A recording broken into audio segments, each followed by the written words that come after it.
first i-on yung TV. And then, ito yung game console. So, i-on din siya. And then, after that, power on yung TV. Ayan. So, naka-on na siya, no? And then, press source. Okay. So, ito yung source. Ayan. And then, choose HDMI 2. Ayan. And then, on yung sa left and off yung sa right. Okay? Then, meron yung guide. Okay, on natin. Okay. So, yan. May exit, start, and natin ay rechargeable ito. So, rechargeable siya. Meron tayong charger. Ito yung charger natin. Ito yung laman ng ating charger. Okay.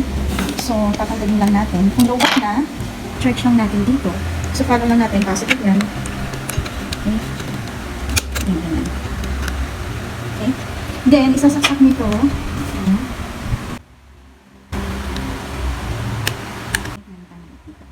Ganyan siya.